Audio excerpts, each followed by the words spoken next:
Good evening good evening good evening सभी को good evening. चलिए फास्ट आज हम सेशन जो है कल के बचे हुए क्वेश्चन को पूरा करते हैं, फिर आगे बढ़ेंगे। फटाक से सभी अपने सर्किल में इसको सर्कुलेट करें, सभी कनेक्ट हो पाए तो क्लासेस को शुरू करेंगे।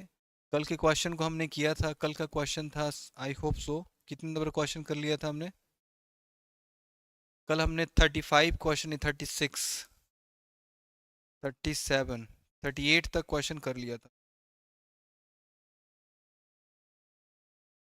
39 भी क्वेश्चन कर लिया था हमने।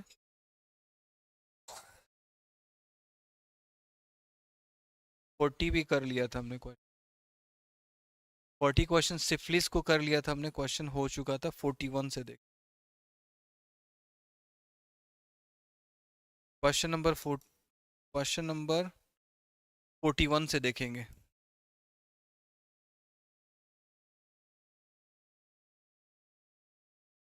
क्वेश्चन नंबर 41 से यहाँ से बनाने की कोशिश करेंगे। क्वेश्चन नंबर 41 में क्या कह रहा है आपसे? पॉलीमरेज चेन रिएक्शन पीसीआर ये किसकी जांच के लिए प्रयुक्त होता है? Genital herpes, malaria, small pox या मिजलेस? किसके लिए होगा? आंसर दीजिए। हमने क्वेश्चन क्या कहा?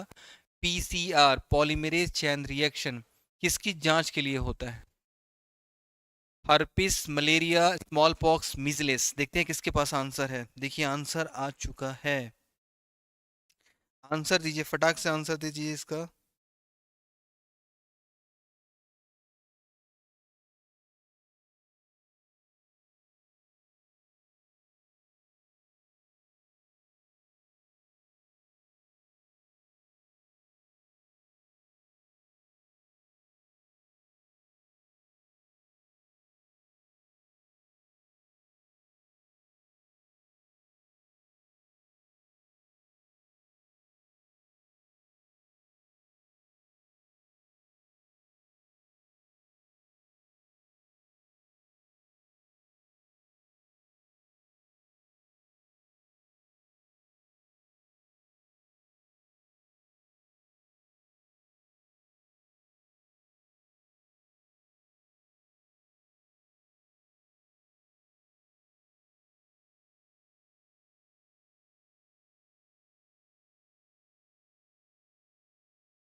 चलिए बिल्कुल, आंसर बिल्कुल जो है थोड़ा गौर से देखकर आंसर दीजिए, बेहतर रहेगा। आपका आंसर कहीं ना कहीं एक्यूरेसी में बैठ रहा है। फिर से सोच समझ के आंसर दीजिए उसका। जब भी इस तरह का क्वेश्चन होता है थोड़ा सा ट्रिकी क्वेश्चन होता है, इसलिए थोड़ा सा ध्यान से खोज सोच समझ का आंसर दीजिए।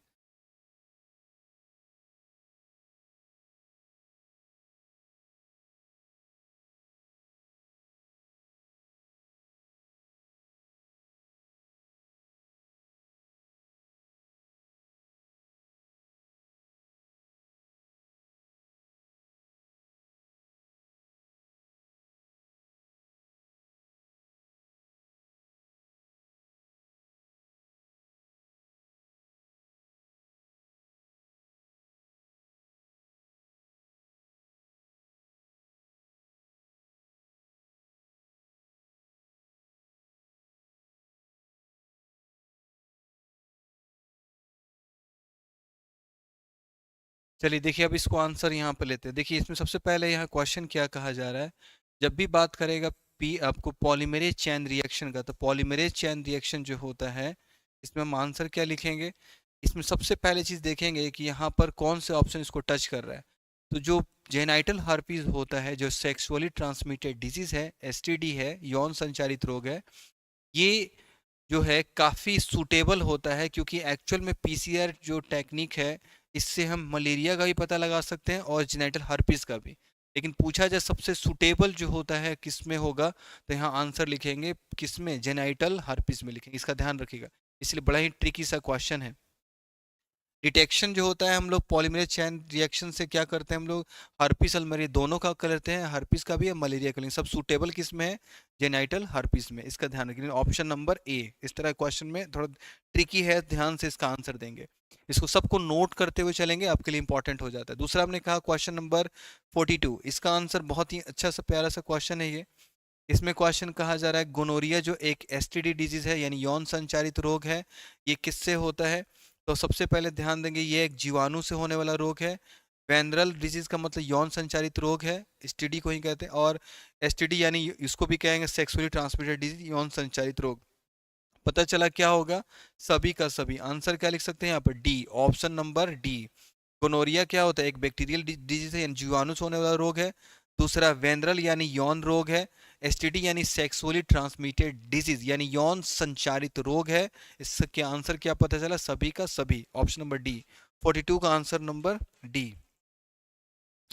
अब देखते हैं आगे, आगे क्या है क्वेश्चन के अंदर। आगे जब हम देखेंगे इसमें, तो सबसे पहले क्या देखते हैं, क्वेश्चन नंबर जब हम बात करेंगे तो 43 का बात कर लेते हैं। 43, क्वेश्चन नंबर 43 में क्या कह रहा है, क्वेश्चन नंबर 43। क्वेश्चन नंबर 43 में आपसे पूछा जा रहा है कि which of the following is a sexually transmitted disease, यानी एसटीडी की बात किया जा रहा है। किसकी बात किया जा रहा है, एसटीडी यानी सेक्सुअली ट्रांसमिटेड डिजीज, यौन संचारित रोग। यौन संचारित रोग जो होता है इनमें से किससे होता है, तो सबसे पहला आंसर क्या लिखेंगे, जब भी यौन संचारित रोग की बात कर रहा है तो यहाँ पर देखा हमने टाइफाइड, टिटनस, लेप्रोसी। लेप्रोसी को कोड़ कहा जाता है।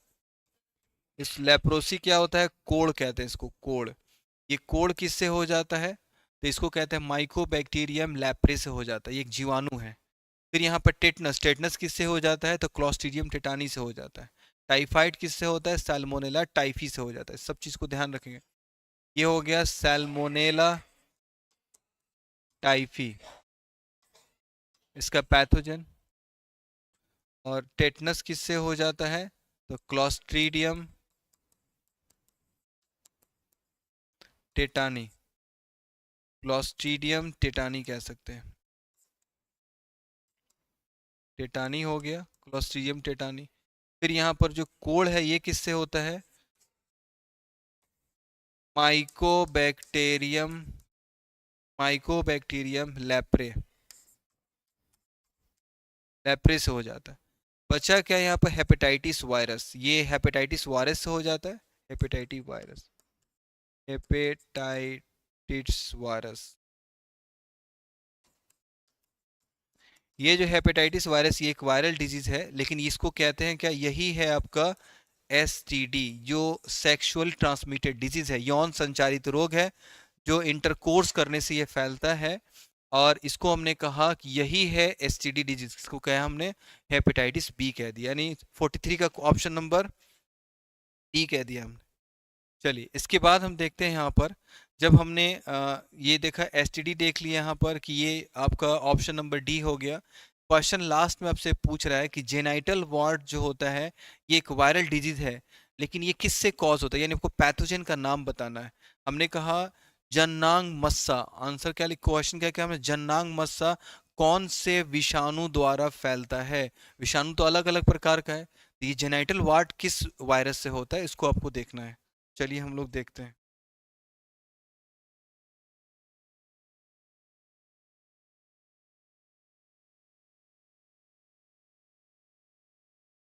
नेक्स्ट में हो गया क्वेश्चन।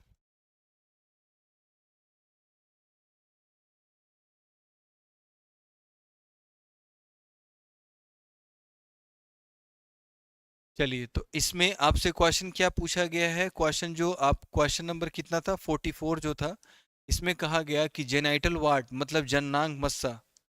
जेनाइटल वार्ड का अर्थ होता है जननांग मस्सा, जननांग मस्सा कह सकते हैं, मस्सा, जननांग मस्सा। जननांग मस्सा ये एक वायरस जनित रोग है। ये किससे होता है, क्लैमेडिया ट्रैकोमैटिस से होगा, ट्राइकोमोनास वेजिनैलिस से होगा, क्या ट्रिपोनिमा पैलिडम से हो जाएगा, या पैपिलोमा वायरस से होता है। तो आंसर क्या देंगे, देखते हैं किसके पास आंसर है इसका। क्वेश्चन नंबर, क्वेश्चन नंबर 44 का, तो इसका आंसर लिखेंगे, इसको हमने कहा ह्यूमन पैपिलोमा वायरस। किससे हो जाता है ये, ह्यूमन पैपिलोमा वायरस से जेनेटल वॉट हो जाता है। फिर इसके बाद क्वेश्चन नंबर 45 है। क्वेश्चन नंबर 45 में क्या कह रहा है, ये हो गया क्वेश्चन, आगे देखते हैं। सबको कॉपी में नोट करते हुए चलिएगा, आगे देख लेते हैं।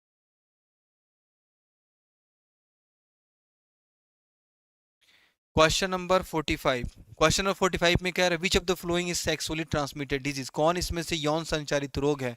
तो टाइफाइड यौन संचारित रोग है, बिल्कुल नहीं। कॉलरा है बिल्कुल नहीं, मलेरिया है बिल्कुल नहीं, हार्पिस हो जाएगा। ये क्या कहा हमने? हार्पिस एक यौन संचारित रोग है, जो 45 का आंसर नंबर डी कह सकते हैं। क्वेश्चन नंबर आपका आ जाइए, हमने कहा कौन सा, तो उसको कह सकते हैं क्वेश्चन नंबर 46। क्वेश्चन नंबर 46 में आपसे क्या क्वेश्चन किया जा रहा है? Which of the following is a viral disease?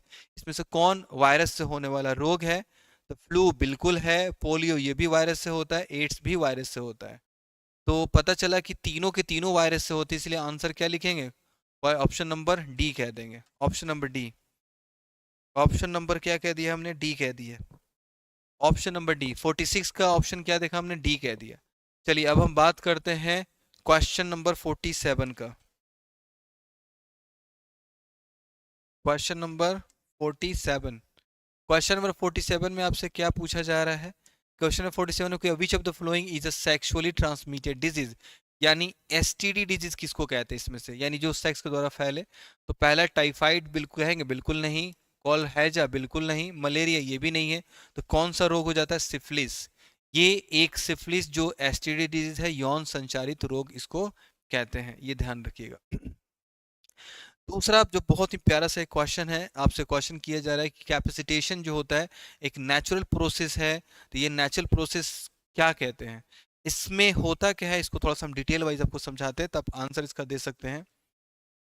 Capacitation का मतलब ये होता है जिसमें स्पर्म रिलीज होता है वेजाइना के अंदर, यानी फीमेल रिप्रोडक्टिव ट्रैक के अंदर रिलीज होता है। उसके अंदर वो फर्टिलाइजेशन के लिए जो क्या उसकी एबिलिटी डेवलप होती है, जो क्षमता डेवलप होती है, उसी को हम क्या कहते हैं? कैपेसिटेशन कहते हैं। तो आपको ऑप्शन नंबर ए में जो दिख रहा है, इसमें कह रहा है अधिविशन में, तो इसको तो अधिविशन में बिल्कुल नहीं होता है। यानी किस में होगा? जब रिलीज हो जाता है पेनिस से वेजाइना के अंदर, फीमेल रिप्रोडक्टिव ट्रैक के अंदर, उसको हम कहते हैं, उस सिचुएशन को कहते हैं, क्या कहा हमने? कैपेसिटेशन। यानी ऑप्शन नंबर बी दिख रहा है आपको, जिसको कहा हमने फीमेल रिप्रोडक्टिव ट्रैक के अंदर, मादा जनन मार्ग के अंदर जो स्पर्म होता है, उसके अंदर एबिलिटी होती है फर्टिलाइजेशन के लिए, उसे ही कहते हैं हम लोग क्या? कैपेसिटेशन कहते हैं। ये इंपॉर्टेंट सा टर्म था। चलिए, तो ये क्वेश्चन 48 का भी देख लिया, बी नंबर हो गया। आगे देखिए, सबको पॉज करके आप लिख लेंगे। नेक्स्ट में देखिए 49। 49 नंबर क्वेश्चन। 49 नंबर क्वेश्चन पीछे भी बताया ही था हमने 49 नंबर क्वेश्चन का। 49। 49 में क्या कह रहा है क्वेश्चन? 49 के अंदर कह रहा है जेनाइटल वार्ड जो होता है, ये किससे होता है? एसटीडी से हो जाता है। एक एसटीडी डिजीज है, लेकिन किसके द्वारा होता है? पीछे ही बताया था हमने अभी क्वेश्चन, इसका आंसर ये किससे होता है? पैपिलोमा वायरस से। पैपिलोमा वायरस यानी जेनाइटल वार्ड जो होता है, किससे होता है? जननांग मस्सा। ये एक यौन संचारित रोग है जो एक पैपिलोमा वायरस से हो जाता है। दूसरा क्वेश्चन जो है, ये क्वेश्चन आपको जो ट्रिकी क्वेश्चन है, थोड़ा सा बड़ा क्वेश्चन है, थोड़ा सा आराम से पढ़ के इसको देखेंगे। Question number 50। इसको थोड़ा आराम से पढ़ के आप पढ़ेंगे तो आराम से ये क्वेश्चन बनेगा। क्वेश्चन में क्या कहा जा रहा है आपसे? The main reason for making copper T and most effective and popular intrauterine device in female. यानी आपसे क्वेश्चन ये पूछा गया, बहुत ही पॉपुलर आईयूडी जो डिवाइस होता है जिसके अंदर ये कॉपर टी आता है। यानी हमने क्वेश्चन क्या पूछा है आपसे कि कॉपर टी जो होता है उसका मेन कारण क्या है, जो एक आईयूडी का टाइप है फीमेल के अंदर। गर्भाशय में कॉपर टी के एक प्रभावी और अंतः गर्भाशय युक्ति होने का मुख्य कारण क्या है? यानी सबसे मेन जो इसका एफिशिएंसी है, इसका जो मेन कार्य है, फंक्शन किसका? कॉपर टी का। कॉपर टी किसका टाइप है? आईयूडी का है। आईयूडी क्या कह सकते हैं? अंतः गर्भाशय युक्ति कह सकते हैं, इंट्रा यूटरीन डिवाइस कह सकते हैं, आईयूडी कह सकते हैं। उसी का एक प्रकार है। तो इसका मेन फंक्शन क्या होता है? इसका फंक्शन पहले शुक्राणुओं की निषेचन क्षमता को में कमी, या increase phagocytosis of spermatozoa due to release of copper ion, या रिडक्शन मोबिलिटी ऑफ स्पर्मेटोजोआ, या ऑल ऑफ दीज। देखते हैं किसके पास आंसर है इसका। Question number 50। क्वेश्चन नंबर 50 का आंसर, क्वेश्चन नंबर 50 का आंसर फटाक से दे दीजिए।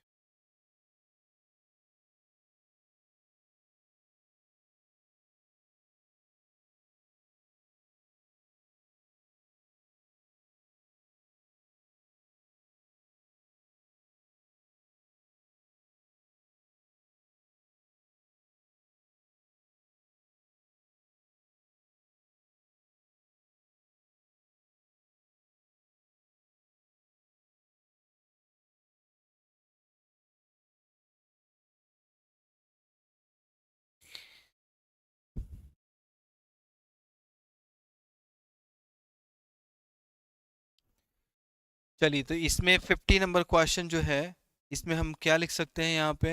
हमने देखा कि फर्टिलाइजेशन में रिडक्शन करता है स्पर्म के मोटिलिटी को, बिल्कुल ये सही लाइन कह रहा है। फिर यह इंक्रीज ऑफ फैगोसाइटोसिस कर देता है कि स्पर्मेटोजोआ को, किस कॉपर आयन के वजह से, ये भी सही लाइन है। फिर कहा हमने रिडक्शन कर देता है स्पर्म के स्पीड को, तो वो भी सही लाइन करे। इससे पता चला क्या होगा आंसर? आंसर नंबर डी, जो बहुत ही सुटेबल सा आंसर लग रहा है। ये क्वेश्चन करेंगे 51 का। चलिए अब देखते हैं आगे।